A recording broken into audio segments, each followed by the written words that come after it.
All right, everyone, it's time to talk a little bit about Bernie Sanders, the astroturfing methodology of some of his fans, and some opportunistic grifters trying to use leftism as a career move, which is big on YouTube at the moment. It's called BreadTube. I see what's happening.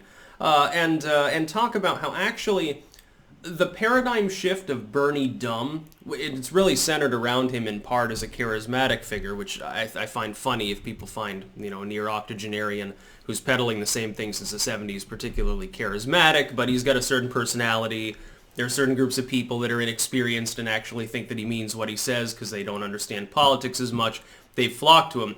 Why that actually, in my estimation, has probably done far more harm to the left than actually increase it. And I see right now a lot of people, including some people who are particularly fans of Bernie.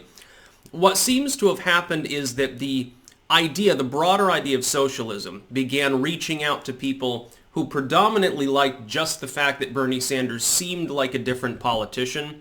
He's sort of an old, grumpy grandpa figure, but, he hasn't had any major personal scandals, which is something that definitely puts him as an outsider, at least in that manner in D.C. There are people that are drawn to that. And what happened is in 2016, it was a big thing. And of course, there was only one other person to run against. O'Malley and these others, Jim Webb, they never really amounted to anything. It was basically Hillary and Bernie. And he'd managed to do well enough that there were people that sort of believed in him. At the 11th hour, he drops out and endorses a neoliberal war hawk candidate, Hillary Clinton, with the, we must defeat Trump at all costs shtick. And a lot of people, I think, at that point realized he was snake oil and sort of got off the Bernie bus, which is why he hasn't performed as well now in 2020. But there are people that decided to give him a second chance. Well, he's better than the alternatives, essentially. But the shtick got old. And the other problem is this. Bernie Sanders, and this is about Bernie as a person, then I'll get to some of his fans and the astroturfing and stuff. Bernie Sanders in 2016 took the Overton window of the Dems, which was solidly centered on the neoliberals, and dragged it a few steps to the left. Not very far, but a little bit. He still didn't drag it far enough to sort of center himself under it. It still favored neoliberalism, but he pulled it to the side.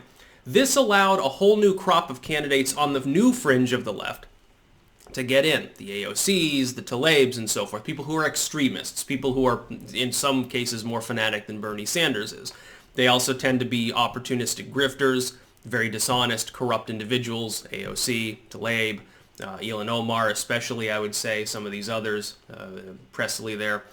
And this new crop of people then attempted to drag the Overton window a few more steps to the left. The problem is they overshot the mark, and Bernie Sanders now became basically the new face of neoliberalism. He became what he had fought against before, which is now he was at least fairly close to the center of the pack. Some of the proposals that you got outside of Medicare, outside of the healthcare debate, which initially is what Sanders really wanted to run on, I think he was hoping the economy wouldn't be so much of an issue. And I'm certainly thinking he didn't want there to be a pandemic going on because in disaster response, everyone favors Biden and Trump over him by a huge margin. He wanted to talk about healthcare. Well, we want universal healthcare and more protection for workers and stuff. He wanted to go down the left populist route to be in opposition to Trump's right populism. It didn't work, though, because everyone else realized the success of 2016 could be replicated and started trying to drag the Overton window in other directions. Ultimately, it left him as being not far left enough to outmaneuver several other individuals, at least situationally. He was never as far left as Tulsi on guns. He was never as far left on certain economic issues as Elizabeth Warren. He was never as far left as some of these people on the border. And so it became a problem for him. He ended up actually having to switch his beliefs on gun control, which he used to largely oppose and now embraces totally, and borders. He used to be for closed borders more or less because of American workers' wages. Now he's for open borders. He decided he had to temper a few things. This is the first time in his career he's had to do that. And keep in mind, Bernie Sanders has only ever won an election among far-left voters, either Vermonters, and we tend to lean left, even me on certain issues. I'm to the left of center, like on gay rights, on abortion, on things like that, on irreligion. I tend to be more of a typical Vermonter. Of course, I lived in Texas for a while and realized that guns are great, but, other than that, in some issues, ostensibly on the left. Bernie Sanders won among Burlington voters as mayor many years ago back in the 70s. These are far left groups. It's not the nation. He doesn't know how to campaign to people in Ohio. He doesn't know how to campaign to Floridians. He doesn't know how to campaign to some small farm family in Wyoming, with the exception of some of the agricultural component and a very small number of union groups in some of these areas of the country. He never really generated a coalition that was larger. Now, the other problem, and this pisses people off, because again, he pitches socialism. He refused to stop using that term, which is so unpopular among independents, who might have been willing to listen to his proposals and say, well, it's not that bad if he had just called it welfare, liberalism, social democracy, or used any of a bunch of other lies to describe what he is, which is a socialist. He is a socialist, by the way. Then, you've got his fans. Some of the people that have cropped up in the last couple of years on YouTube especially, but also elsewhere, calling themselves left, being like pro-Bernie or even, post-Bernie leftist.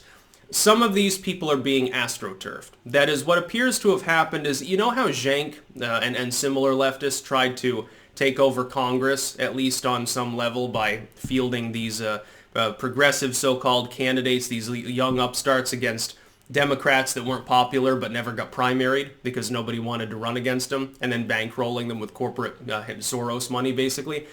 I have a sneaking suspicion that there's something going on like that behind some of the BreadTube crowd, and I base that on this. All of a sudden, you get this strange mix of Reddit and Discord activity, trying to back individuals that have seemingly quite elaborate, in some cases, setups, maybe not proportionate with their initial income levels, making the same kinds of content and loosely coming together in a political field. I find that very interesting that they're making the argument that we're trying to counterbalance the overwhelming number of far-right voices on YouTube. You can't possibly argue that YouTube is far-right. You can argue that there are people who are on the right on YouTube who have become popular, but you can't argue that the website is run by anything other than liberals. It's impossible. And the idea that there's ever been a concerted effort on the right, with the exception of anything other than coordinating for debate and discussion and trying to oppose censorship, that really doesn't seem to have happened. What's happened, though, is you've got a non-organic uprising left movement that is obviously being centrally organized at some level that nonetheless claims to be fully independent. I have no doubt whatsoever that there are contracts involved with some of these people. I'm not even naming names, and I'm not claiming that any individual person there is part of some conspiracy to try to usurp online conversation. And of course, it doesn't seem to have worked if you look at the subscriber thresholds and so forth. Certainly no presence really on alt tech. That being said, I think that there's something inorganic about it. The problem is if you look at the fans of some of these people, and indeed people outside of that scumbag left too, there's a lot of hate. A lot of hate for the American working class, a lot of hate for the United States in general at times. Sometimes a lot of homophobia and actually a lot of misogyny, which is very interesting because I would think that these groups would want to specifically wine and dine some of these groups of people and try to get them over onto the far left. It seems like they don't want to.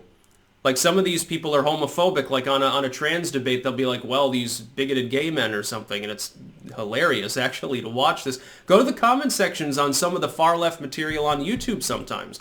You will see more hate, insults, and vitriol there than you will ever see even in my comment section. And I know my comment section is edgy. I know that my fans are edgy. Wouldn't have it any other way. Yeah, I catered to the 4chan crowd a little bit. I wonder why there are trolls in my comment section. Fucking deal with it. But these are people that are supposedly like normal, and I guess they filter in from Discord and Reddit. That's why they do poll rigging and stuff. They're centrally organizing. Now, of course, there's nothing wrong with this. People on the right do the same thing. I remember years ago, for example, with the Ron Paul polls, the 2012 election, after every debate, anytime there was a poll from any legacy media outlet that was online that you could participate in openly, it was rigged. And so Ron Paul won a whole lot of debates, and what would happen is they would call the results of the poll early. Sometimes they would cut commercials to come back early and declare Romney the winner or something, just so that they wouldn't have to read out Ron Paul as being in first place, or they'd leave him off the poll and stuff like that. Happened all the time. Remember with the Trayvon Martin, George Zimmerman stuff? Yeah, there was some fun going on there too. I remember when, what was it, the HLN or whatever that was, with that one crazy woman who thought that weed caused crime, but then denied that in reference to Trayvon Martin, so she wouldn't get the platform probably. I remember that, where they had a poll and it was like, was George Zimmerman justified? And people agreed that he was, and they had to read it out on air. Yeah, that was a little bit rigged. Yeah, 4chan was involved. By the way, one of their greater successes, along with that Doritos flavor contest, that time, what was it, the Gatorade flavor contest? Anyway, I'm getting off track. Yeah, Bernie Sanders, I think, has actually harmed socialism as a cause by using the term socialism and attaching it to a failed campaign that can't even beat a demented dude nearing 80. And by embracing some of these people who do use a lot of hateful rhetoric, they have hate for people like me. People in the middle class, white Americans see us as, well, my bourgeois, you're part of the problem, why don't you wear a chastity belt and drink soy like me? They're problematic individuals, and what they don't understand is that, what people don't understand is that these are opportunists. The reason why they're not really making any attempt to grow socialism is because they're trying to out-socialism one another and the mainline left in order to make money.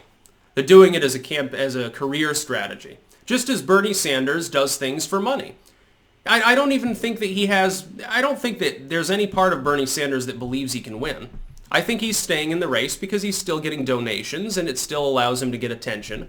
And there's always the off chance, I guess there's the one kernel of hope for him as well. Biden is an old dude and has, obvious health issues, so maybe that'd be a thing. And I think that the left has been its own worst enemy. The left hits itself in the head all the time. Of course, the neoliberals have been doing this for a number of years as well. That's about all. Peace out.